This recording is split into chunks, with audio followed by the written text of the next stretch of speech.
ahogy mondtam is, itt az agyvai revansz közepette.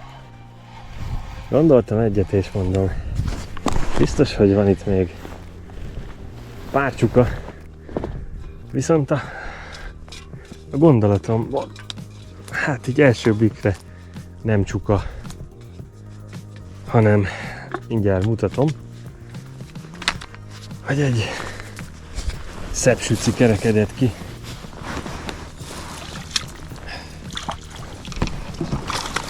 El is megy. Hú.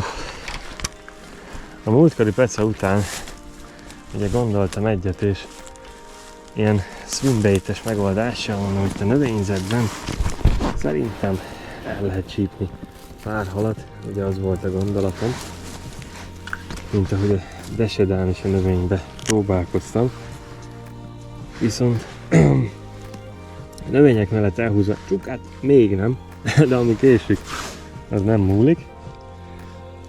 Csukát még nem, de látjátok, az első jelentkezőt sikerült megfogni. Egy süllő tiszteletében. Itt a kis infiltrator jigfej és egy csukának szánt ZT minó. De hát ilyen sárkánynak mindig örül az ember. Na, egy fotó, aztán mondok egy pár részletet.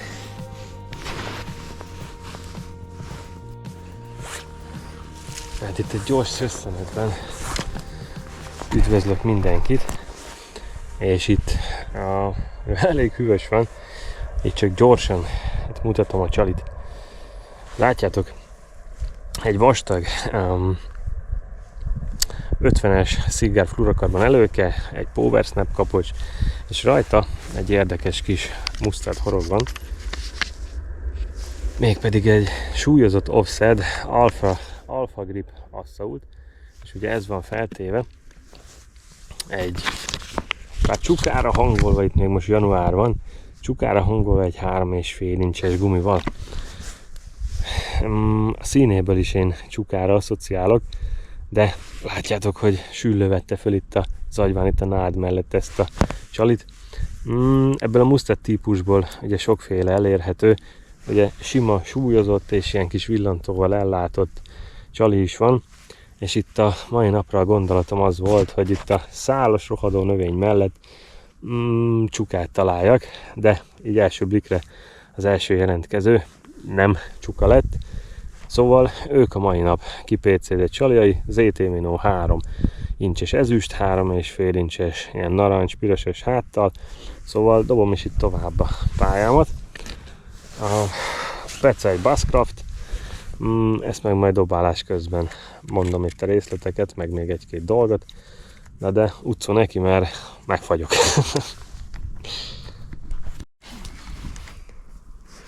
Itt a peca, ahogy mondtam, is egy Basscraft.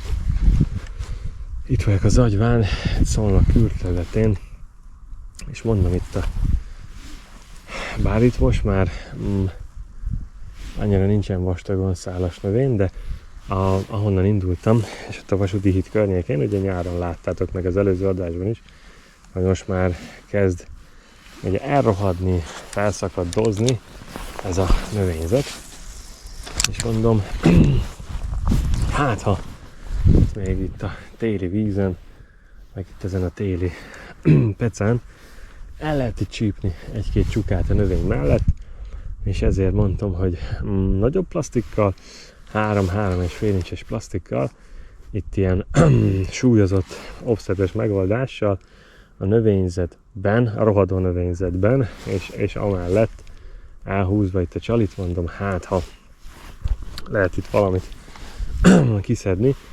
Ugye volt egy áradásunk ősz végén, tél elején, vagy a december elején, és hát ha abból maradt itt egy-két ilyen tüskés hátú vagy fogas jószág, amivel el lehet itt ütni a délutánt, meg lehet egy pár akciót elcsípni. Aha. Na, lehet, hogy ez rövid életű lesz.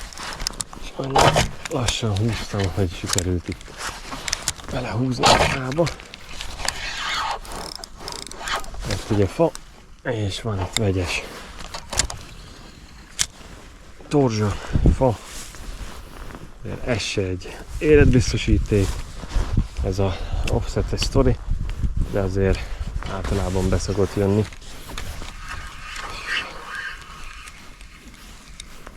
Na, amiről csináltam most az adást, az elszakadt ugye a kötésnél. Benne van, mondom, ez se 100%-os, ugye nem kell itt belegondolni a 100%-ot semmibe. Kötök, aztán revans. Na, újra kötöttem. És egy ilyen 3,5 incses ZT Minót raktam föl. Csak most fehér színben. Mondom, ha süci volt az előző jelentkező, mondom, akkor nosza neki hátha. Hát lesz itt még akkor nagyobb süci. Bár ugyanúgy felveszi a csuka is ezt a fehéret is, én szerintem.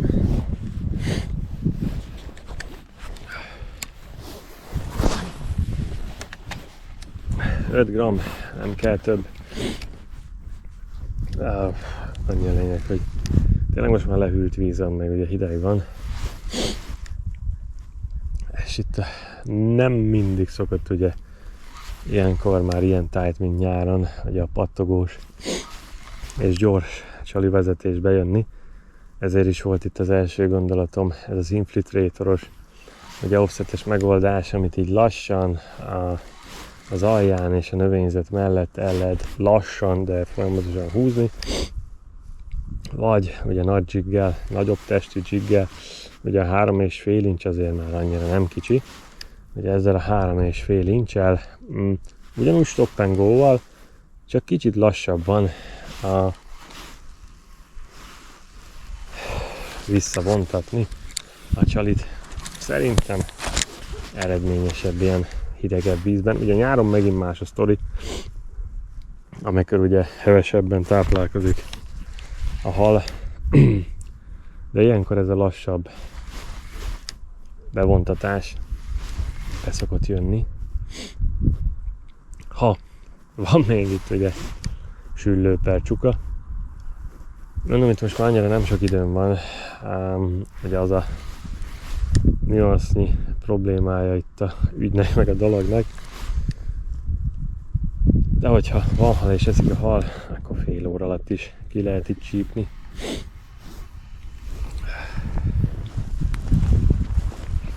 Nem jó, amikor nem az ősz és ősz folyamán voltam itt ugye a túloldalon párszor ugye multizni, csukázni, és akkor is ugye a növényzet mellett és mentén lehetett elcsípni ezeket a jobb, hát ugye az agyvához mérten pár szebb csukát. Itt ugye picivel talán itt azt mondom, hogy mélyebb ez a rész, és ugye a mélyebb résznek köszönhetően megáll itt a hal, ugye. Ugye ennek ez a, hát nem azt mondom, hogy titka, de ennek a résznek ez a tulajdonsága. Ahogy elmondtam az előbb is, ugye a Peca itt most egy Basscraft, és egy PL3-as Grand Max sok léder volt nálam. Ugye itt a beszakadás után azt kötöttem be, aztán hát, hogyha még egy tüskés hátú jelentkezőt be lehetne itt csapni. De ha csuka lesz, az se baj, mert ugye ők lettek volna itt most első ízben kipécézve. Ne hagyjak itt semmit.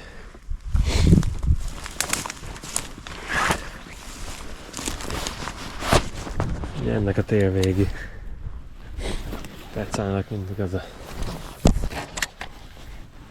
nálam legtöbbször az a rutinja, hogy tényleg ilyen fél-egy órás periódusokat ölel föl, ha ilyen parti szösszenetről van szó, mert ugye tényleg azért beöltözik az ember, azért jó kicsit sétálni itt a hidegben, aztán ha még hal is van, az csak bónusz ugye az egészben. De ezért mondom, egy-két halat itt okoskodva, meg ügyeskedve el lehet itt még néha csípni, meg be lehet őket csapni. Ugye egy Dunán megint más lenne a helyzet. Ugye egy egész napos dunai túrán, de ugye annak is megvan a maga szépsége, és megvan a maga problémája is, ugye.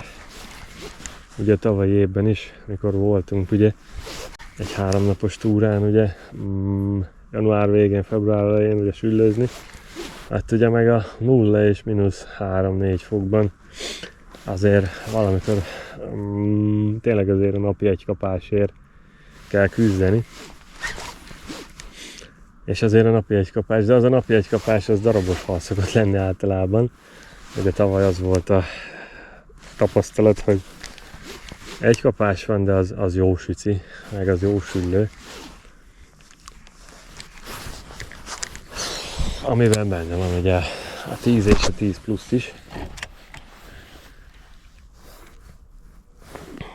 Pont ugye, ha visszaemlékszem, nekem is ugye a legnagyobb süllőm, amit fogtam, egy 3 napos túrának a utolsó napjának az utolsó fél órájában jelentkezett, és előző nap meg nem is fogtunk semmit, én úgy emlékszem. Szóval hát kiszámíthatatlan teljesen ugye a süllő is. Ezt ugye több embertől hallottam is, meg én is beszélgettem sok emberrel, hogy van egy táplálkozási útja, meg tényleg van egy pihenő helye, a fészke, hívjuk így, talán hívhatjuk így. És ugye nagyon-nagyon sok vízen töltött idő kell ahhoz, hogy ezeket az útvonalakat megtanulja az ember, illetve kitapasztalja az ember.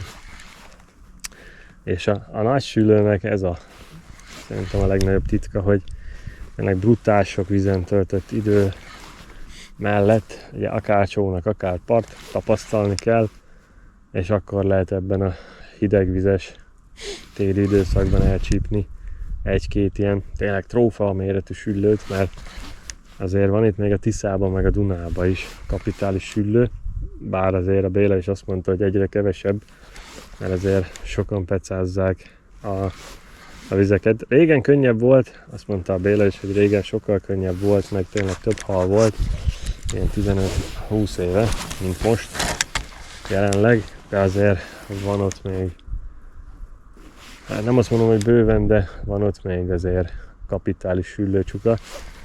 Csak most már többet kell menni érte, meg ugye a jelenlegi szonár technológia, meg a horgászok számára elérhető tényleg technikai és tech háttér.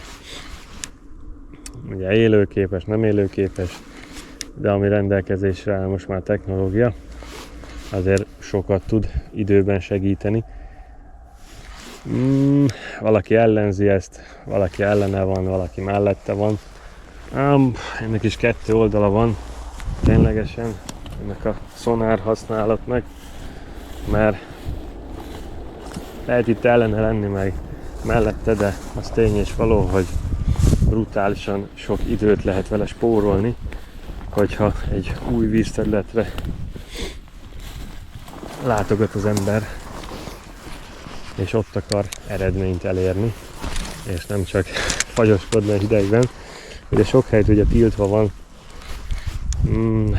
télen, és a hideg időszakban ugye a vermelés véget. Ez érthető is, meg nem is. Ugye ennek is több éle van, ez is egy olyan fegyver, hogy több éle van. És aki olyan, az úgy is csinálja azt a tevékenységet, amit elítélnek és elítélünk, meg én is elítélek, de mondom, viszontagságos dolog ez is, meg tényleg kételű fegyver ez is.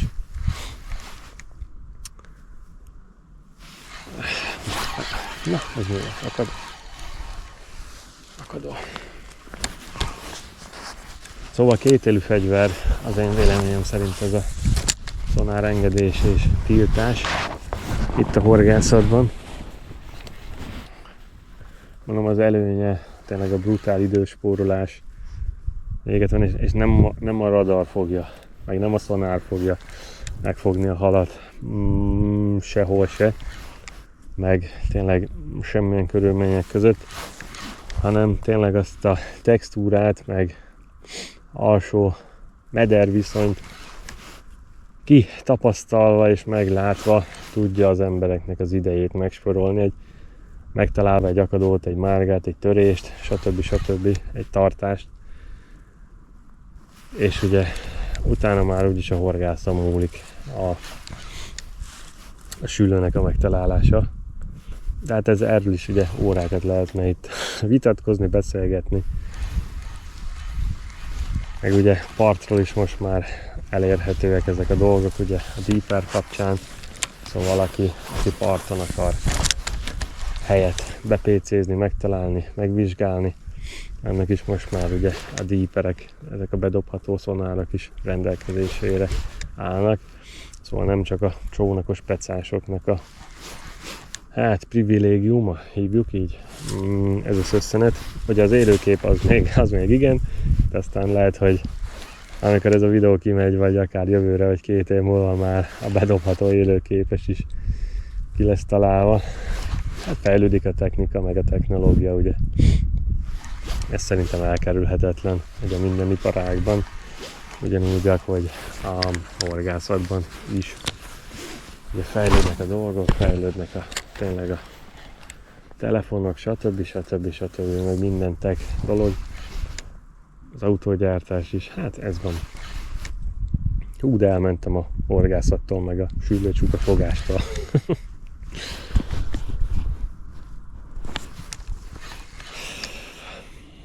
Mondom, itt nem sokára amúgy most már kezd sötétedni, és itt annyira nem akarok belemenni az éjszakába, meg a sötétbe.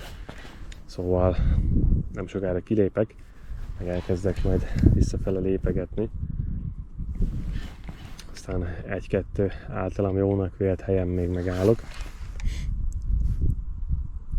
Aztán hát, ha még valamivel bele lehet itt nyúlni. Itt a fényváltásban. Itt a pecáról lehet még itt szösszenetet mondani. Meg erről a Basscraftról. Ugye első ízben ezt a Desedán bontottam ki, úgymond. És tényleg a Desedán is ugye már próbálgattam meg. Volt szerencsém pár sücit fogni ezzel a pecával, ezzel a Mustad Basscrafttal, és tényleg hideg időben, kesztyű nélkül, ez tök kényelmes ez a kis EVA fogantyú, pedig én általában ennek ellene vagyok, és én a parafa híve vagyok. De ezen valahogy ugye egy Sea Guide ósótartó van, és tényleg valahogy kényelmesebb, mint a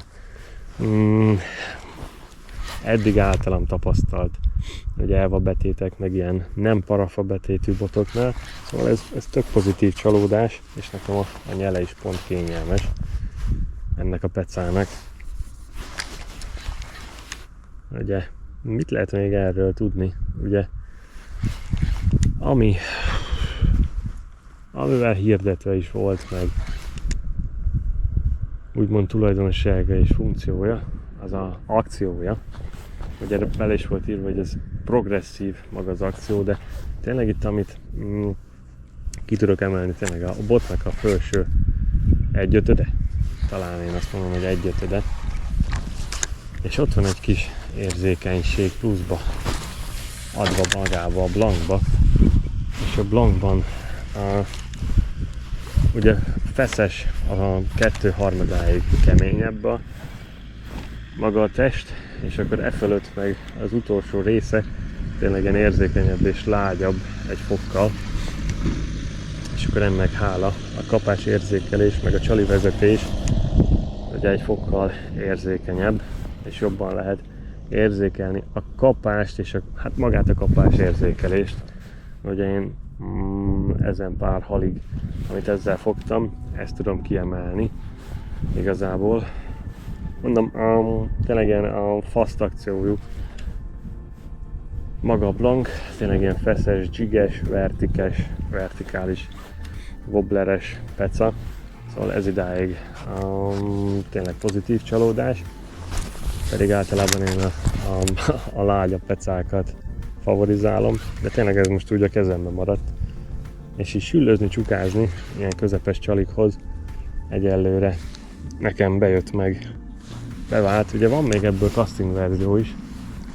Azt ugye említettem, mikor őszvégén voltam egy párszor castingozni, hogy lehet majd még egy nagyobb dobósúlyú casting pálcát beszerzek. De lehet, hogy ebből a Basscraft szériából lesz egy, majd még meglátom, de az már szerintem az idő hiánya véget, az már a tavasznak a pecája meg a botja lesz majd, egy ilyen tavaszi nagyobb csukás szösszenetekben lesz annak a léte meg létjogosultsága. Itt ez a tél már másról fog szólni, nálam legalábbis.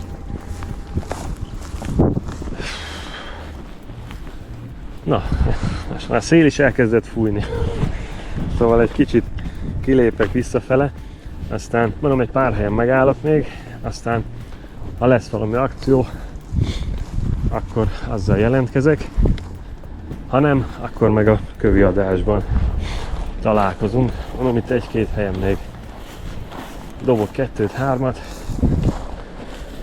aztán hát ha lesz valami. Na, köszi a figyelmet, legközelebb találkozunk, sziasztok!